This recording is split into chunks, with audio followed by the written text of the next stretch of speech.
Hi everyone, I'm finally ready to do my review and I'm going to be talking about the 50th anniversary Abbey Road. This is the Super Deluxe edition. It's the one that I got. I'm going to be talking about the regular standard CD, the album itself, and I'm going to talk a little bit about the two sessions discs, the extra stuff that we get here. I'm not going to be talking about the Blu-ray audio disc that comes with this because I have a Blu-ray player and the sound comes through the TV set, so it's not really the best to judge that stuff. So if you want to really get some information on the Blu-ray audio, the all this other stuff, the 5.1, high-res stereo, DTS HD, all that kind of stuff, check out another video, okay? But we'll talk about other stuff here. Okay, I had about 4 days to drink this all in. I've been playing the whole album and the sessions off and on during those days, and I've done it enough now, drinking it all in, that I think I have a good idea how I feel about it. Now let's start by talking about who's responsible. We're talking about Giles Martin and Sam Okell. Together they worked on this, just as they had the Sgt. Pepper that came out in 2017, and also the Beatles' White Album that came out last year, 2018. My opinion on those two was kind of similar, and for the most part, I would say that my views on the Abbey Road set now are going to be kind of the same as well. Basically, the feeling that I have when I listen to these is that you're talking about stuff you've listened to for approximately 50 years, give or take your age or how long you really got into the Beatles, but a lot of years, a lot of decades, and you get used to hearing things a certain way, and then they're remixed. Remastering and remixing are two different things. I've always maintained with the other ones, the Pepper and the White Album, that it's hit and miss for me, meaning that some of the tracks I kind of like the way they sound. I think there's an improvement, and other ones I think that it's kind of a disappointment. What I notice is a common pattern for me when you get Giles Martin and Sam Okell. A common pattern is you hear stuff that's brought up more vibrant and loud for the first time, really, and it sounds better than you've ever heard it before.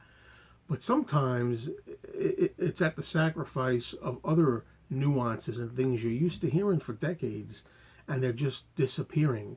Things you expect to hear, a little instrument, a little twang here, a little vocal there, a little groan or a scream or something, a syllable, something here or there is gone in the mix.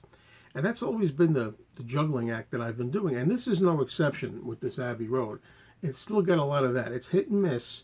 But before I talk about it proper, I'm going to say that for the most part, my general feeling is this is my favorite of the three that they've done so far. I generally was impressed with this, and I think it's the best of the three. So I'm going to talk about the hits and the misses, things that I feel are the good and the bad. Keep it in mind, though, that overall I'm very, very high on this, and I think it's pretty damn good. Okay, let's go through the tracks themselves, the proper album. We start with, of course, Come Together. Now, Come Together, right up from the beginning, you can hear how really loud and solid and up to the front Ringo's drums are now. And that's always one thing I've always been happy about, because I've always felt that Ringo's drums were always very subdued, very low in the mix. Not so much on Abbey Road, really, because Abbey Road didn't need much tampering or much remixing, really. But I'm talking more about the early Beatles, the earliest days. Ringo's drums often seem vacant and lost in the mist somewhere. But I'm sure Ringo Starr is very happy that when he listens to this, that he can hear the drums really kicking in. And also the bass. Everybody knows, whoever talks about this, and I've seen several commentaries on this new release, the bass and the drums are really accentuated, and that's a great thing. That's the first thing you notice. So on Come Together and the whole album, not just that track, but everything, you hear the drums and you hear the bass really loud and solid and strong. Sounds like you're right in the room. That's a common thing I'm going to be saying probably throughout this whole review. Sounds like you're right in Studio 2 where they recorded this stuff, and you're actually eavesdropping in. John Lennon's vocal, Come Together, right up front. Sounds really strong. And this is overall a pretty ass-kicking version of the song. I really liked it. Now, one thing that is different, you will notice for those that are really in tune and really familiar with every nuance of these recordings, as I am, at the end, you're missing something, like I talked about in the beginning. John Lennon does a kind of little groan or a moan at the very end of the trail out here, oh, whatever he does. that's that's gone, or really low. You can't really make it out. You're used to listening for it, and it's not there. I kind of missed the groan, to tell you the truth. I kind of wanted that in there, but you got to take the bad with the good. So, in this particular version, also, what you'll notice near the end of "Come Together," you actually have other chatter or other mumblings of "Come Together" and things that they say at the end. That's different. So there's something new at the end of this, just for a few seconds, moments near the fade out. Then we come to George Harrison's classic love song, "Something." And all I could say is something is really enhanced. Again, you could hear every instrument, you could hear every cymbal, every beat of the drum. You could hear everything clearly. The guitars, the strings, the ambiance, the beauty of the song. George's vocals right up front, of course. It's just a really beautiful version. And I don't really have much to say other than that. Something is really nice. Then we go to Maxwell's Silver Hammer. Again, I think that's a pretty good version. What comes clear right away is all the instrumentation, the drums, which I'm going to say a lot because the drums really stand out. You really begin to appreciate how good a drummer Ringo was. I mean, I think he, in past years, past decades, couple of decades, he's been getting more high points again, because for a while people really knocking Ringo, and I think it's said how much he has interesting fills and how really great his timing is and everything. Ringo is really good. And also on this album, with tracks like Maxwell Silverhammer and others, you can really appreciate the other Beatles instrumentation and the way they play. They're good, not only good singers, but they're good players too, which you don't always get that feeling, I don't think, out of them all the time. Maxwell Silverhammer, the harmonies, the part when they say lines like "Maxwell must go free," that line is really brought up loud, kind of unsettling. You're used to hearing some of these background harmonies lower in the back, and now they're right up with the front vocal. I think Maxwell Silverhammer is a nice version here.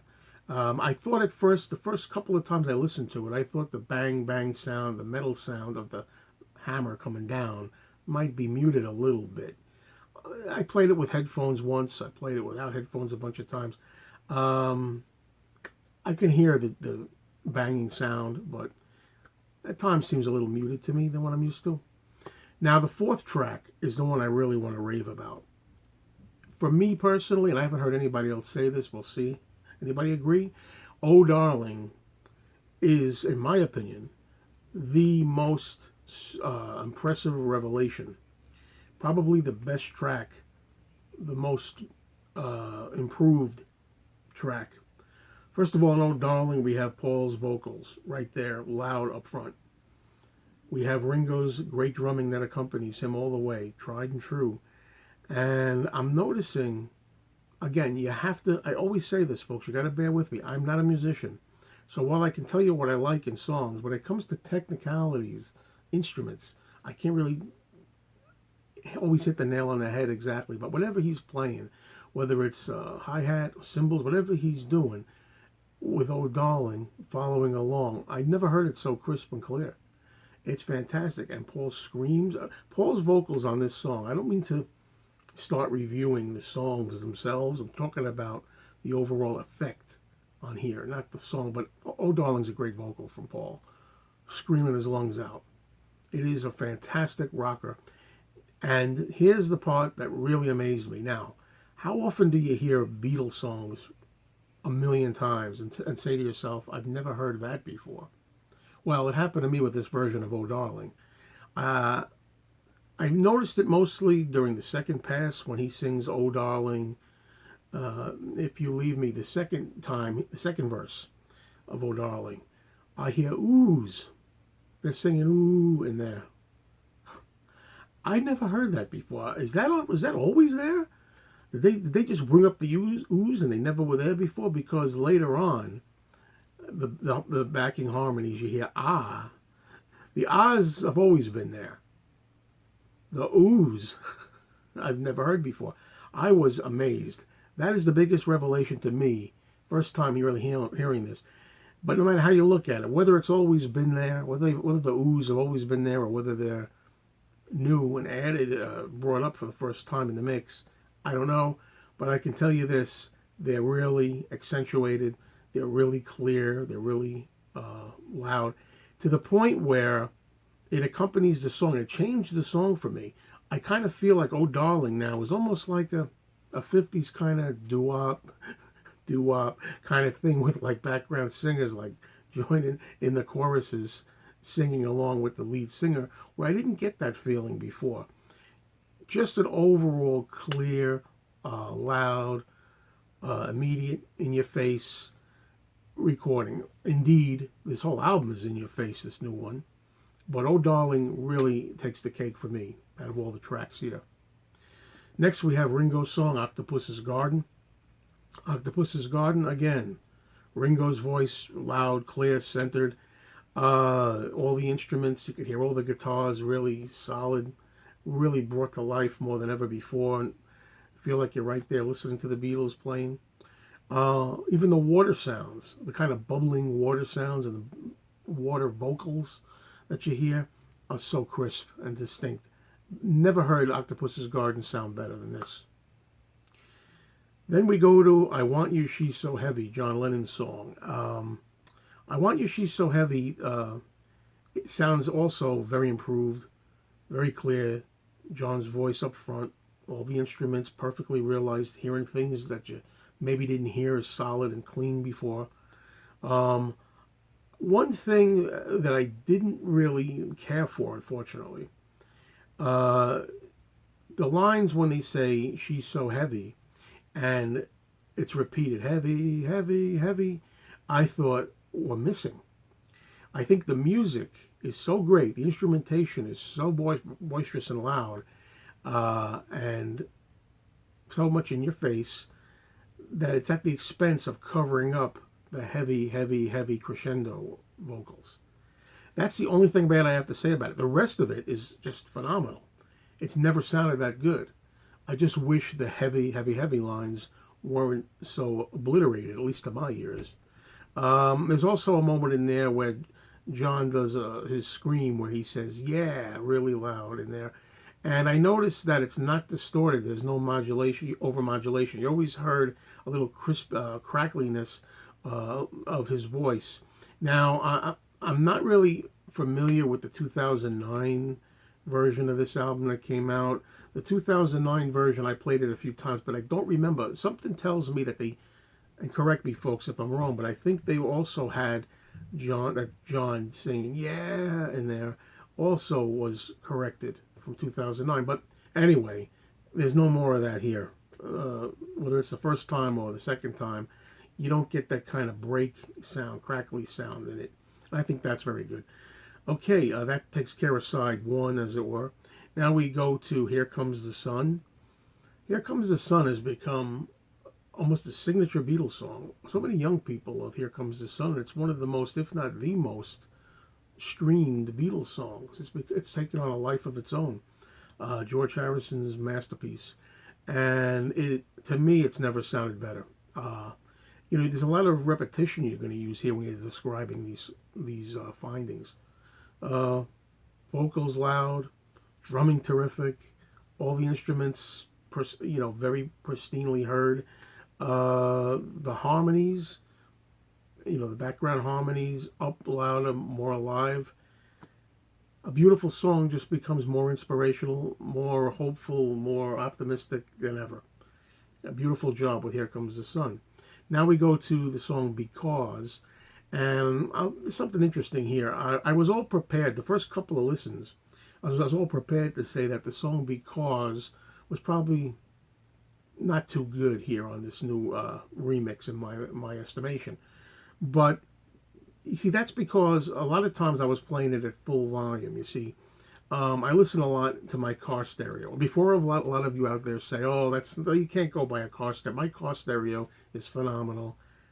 It just sounds fantastic. It's a great system. Trust me on that. And it goes up to 35. And at the risk of sounding like that joke from This Is Spinal Tap about it going up to 11, I go all the way up to 35. And I noticed about these remixes here, the Giles Martin remixes, they're very loud. And if you're going to play the volume at full blast, like you would another CD, like 30, 35, how far as it goes, it's going to kind of make it all too loud. You're better off listening to 15, 20 with these. You know what I'm saying? So anyway, how does this fit into the song Because? Well, because when I was hearing it really loud at full blast at 35, I thought all the vocals just sounded too loud altogether. I mean, that's one song where I thought maybe the vocals are better, a little more subtle, a little more slightly distant, not quite as altogether a wall like that. But after I listened to it a couple of more times with the volume a little more decent level, I thought it was okay. But because to me, your mileage may vary, but because to me is probably the least different, least impressive of all the songs here. Then we go to You Never Give Me Your Money. First thing you notice about this, of course, in addition to all the clarity that's just outstanding and how sharp and pristine it all sounds, Paul's voice, that second part that he sings, I don't know the word, out of college money spent, see no future, pay no rent, that line. We're always used to it being kind of distant or on the side, or this one is pretty loud. It follows the first verse that he sings. So I like that. I never really liked, even though that's the way it was originally intended in the original mix, I never really liked when Paul's voice like trails off that way, then trails off this way. It's kind of more steady in this one. I like that. It sounded really good though. I mean, the instruments again were fantastic. I don't know how I feel about the part when 1, 2, 3, 4, 5, 6, 7, all good children go to heaven. That's now loud. I mean, it's brought up. Kind of. I don't know if it's as loud as Paul's lead vocal, but it's up there. You know, used to that kind of being kind of like a little side thing that they do, the background, as the song is going to reach its ending, kind of like a coda. But anyway, so I have like mixed feelings on that. Then we go into the medley, and I'm going to say the medley is really, really impressive. First thing, you want to guess what I'm going to say? Ringo's drums, the bass. Really excellent job. Really so solid. You're in the room. You're listening to him play the kit right there on the side. You know, you're sitting in a chair just watching. You know, sounds incredible. The drums on the medley, the whole medley. Sun King is very, very intense. The way this is, you could nitpick things like I thought the crickets. I'm used to hearing those crickets chirping a little earlier. Excuse me, but the crickets seem to come a little later. Things that you're just used to, you know, after decades of listening. But Sun King, really impressive version here. And then we go into the opening of Mean Mr. Mustard. I almost said Mean Mr. Mayo, but, you know, force of habit, folks. But Mean Mr. Mustard is really, really cool. I really like the sound of it. It may be the best I ever heard it. Then we go into Polythene Pam. Again, these guys are really good. The instrumentation is phenomenal. It's up front. It's immediate. The whole thing is the same. I can't really say anything different about any individual song. Same thing for She Came In Through the Bathroom Window.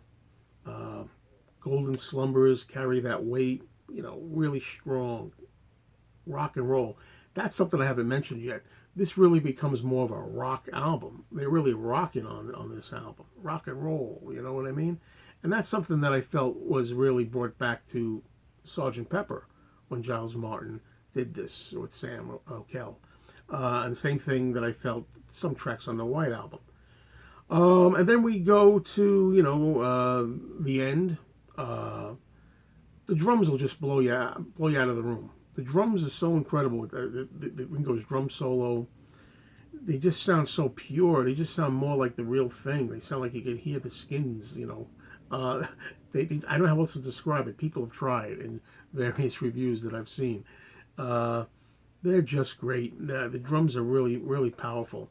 Sometimes I had to bring the bass down, in some of these from track to track because I was getting vibrations and shaking, sometimes a little too high, too high. Um, in my car, sometimes I had the bass on zero. Sometimes I have it on 10, and sometimes I have it on 3. Sometimes I have it on 0. Even at 0 was you'd hear like the thundering. So it's pretty darn intense. Um, and then you have all the guitars played by the Beatles that sound really fantastic, crisp. You never heard them so vibrant before. And then you get Her Majesty, which there's nothing really to say about that. Her Majesty sounds like Her Majesty at the end. Glad to have it, either way. And that's really it for the album. As I say, the album itself, it's the most enjoyable for me, I would say, out of all the ones that I've heard so far. Pepper, the White Album, and this. Like I've explained, there are moments in there where I say, what happened to this? There's little things that I like, even in Sun King. There's just something I'm used to hearing. I don't know what the instrument is. When they first sing "Here Comes the Sun King," then you hear something that goes like a little. I don't know what it is. It's gone to my ears. Okay, but other things make up for it. Now, in the remaining time that I have left here, I want to talk a little bit about I have them here in front of me, the two bonus discs here of sessions, and I'm going to go through them as fast as I can. The first thing I want to say is, first track on the first disc is "I Want You, She's So Heavy," the Trident recording session and reduction mix. That's my favorite. Of all the tracks here, my favorite is the "I Want You, She's So Heavy," and I'll tell you why. Because of Billy Preston's organ that goes absolutely insane. I will listen to this, the organ playing, the craziness, the psychedelia of that organ sound on this particular version. I wish they would have used it in the proper song. I mean, it's so good. You hear it and hear it clearer now in the actual album. But this is something to listen to. That is an amazing, amazing organ. After that, we have "Goodbye," a home demo of "Goodbye" that Paul did for Mary Hopkins. And I gotta say, we've had versions of this song before that leaked out, and collectors over the decades. But this is a really nice, clean, crisp version. So "Goodbye" is nice. There's a studio demo of something which I'd heard before. That's just exquisite. A little softer version, if that's possible. Softer. And I've heard that one before, I believe. But here's the other one that impresses me. I should have put these in order of first impression of what impresses me the most in top 5 or so. First was "I Want You, She's So Heavy," the Trident recording session. Second is "Ballad of John and Yoko." Even though "Ballad of John and Yoko" is not on the Abbey Road album, I'm glad they included it here. It's take 7, and it is so good. You hear Paul and John playing because they were the only two that played on the "Ballad of John and Yoko," and the vocals are so well enunciated by John. You can hear the vocals so clearly compared to the way it was on the released version. Even my girlfriend, who listened to this with me one time in the car, said, "Oh, I really like that." She said, "I like you could really hear him and really understand it. It's really crisp." So that was good. But it was also a lot of fun at the beginning of this because John and Paul, I love, it's like their last hurrah together before the breakup. Even with all their differences, even with the Yoko stuff, and maybe Paul didn't really want Yoko in the studio, the idea that Paul actually decided to help John out, that he actually said, "I'm going to go in there and I'm going to record with my buddy John, and we're going to do this together." And he supported John in a song that originally, according to the notes that you'll find in the book that comes with this, the lyrics, original lyrics, was originally going to be called "They're Gonna Crucify Me." That was apparently the title. I'm glad they changed it to "Ballad of John and Yoko." I think that's a better title. But Paul's really all into it and having such a good time. In fact, at the beginning, there's a nice little bit where, since it's just the two of them, John says something like "Play faster, Ringo" or something like that, and then Paul says, "Okay, George," or something like call each other Ringo and George. That was really, really, really nice.